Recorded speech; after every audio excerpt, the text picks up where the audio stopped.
When pigeon is sitting, closing his eyes, is not thinking about nothing, is it meditation? I think it's sleeping or relaxation. So relaxation and meditation is two different things, you know. Sometimes we can relax, we sleep, we're really quiet, but meditation means more than that. In Buddhist tradition, meditation means that you enhance your mind, you develop your mind. Mind has so much potential, so much like dormant quality that we can develop. We all have the power to have inner peace, positivity, compassion, love, serenity, joy, and happiness. We all have this power. Like Buddha, what he said. Okay, you know Buddha. Sometimes people they think Buddha looks like one Buddha, like looks like the God, like in the Buddhist tradition. We're not like that. Buddha is one person. We call like Siddhartha Gautama. He lived 2,500 years ago in Nepal, in India, and he found the inner peace and happiness. Since this time, we call him Buddha. So in Tibetan language, Buddha, this word we call Sangye. And this word refers to two things. Sang refers to the complete purification or cleaning of everything that is disturbing in our mind. For example, we have sometimes anger, anxiety, any kind of emotion that disturbs, stops the peace and happiness in our mind. This in Buddhist philosophy we call our real enemy. Sometimes enemy we're thinking about another country, another person, another religion, something like that. People are confused, they're thinking enemy is external. But Buddhist teaching we say, my own protector is myself. My own enemy is myself. What do you think? Enemy is external or internal? So like that, in Buddhist philosophy, we try to develop our mind to calm and purify and clean what is in our inner enemy. So when we completely finish, we call Tibetan language Sang.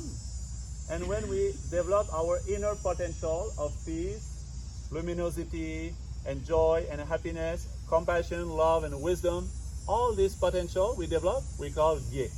So this person, we call that Buddha. So one day you achieve this goal, you can call Buddha. You put on Facebook. You say, my name Buddha. No, joking. So like that, you're joking, okay? But actually all sentient beings, all people, we have this potential to find the same peace like Siddhartha Gautama, he found. So in the Buddhist tradition, we have many example people, they already achieved this state.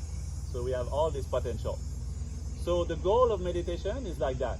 In Buddhist tradition, not only sitting, closing our eyes quietly, this is good, but we do an inner transformation, inner positive. Like, for example, we all know it's important, like external work.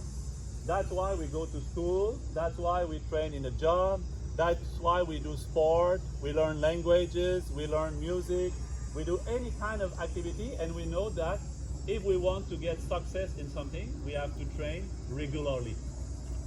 But training regularly to external things like science or education or sports doesn't guarantee you will have inner happiness.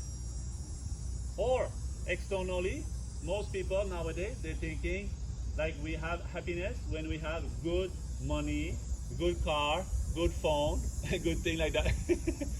But now in the West, more people, they understand not only like that, impossible only like that. So like that, we say in Buddhist philosophy, our real happiness is not through external only development, is not through external wealth or thing like that. It can help, it's okay, no problem. But the main thing is inside. Personally, I learned that before I learned about meditation and Buddhism, because I traveled to many countries in some country in Africa, in Central America, in Asia. I saw people there living less wealth than our country, but more smiling, less anxiety. So this way I say, oh, I think maybe our vision of happiness is not exactly correct, thinking only externally. So like that, after I learned about meditation and Buddhism, I say, oh, I think it's very interesting. So this way, meditation means like that. In Buddhist philosophy, we train our mind. So for training the mind, what we need to do first, we need to educate ourselves how to do. So that's why in Buddhist tradition, when we talk about meditation, first we talk about learning meditation, how to practice, how function our mind, what creates this kind of mental agitation, monkey mind, and what can I do to calm down. So only saying I will sit down and calm my mind is not enough. It looks like somebody, you want to become a doctor or surgeon. You say it's okay, you just buy a knife and you ask some patient to come on your table. It's not enough.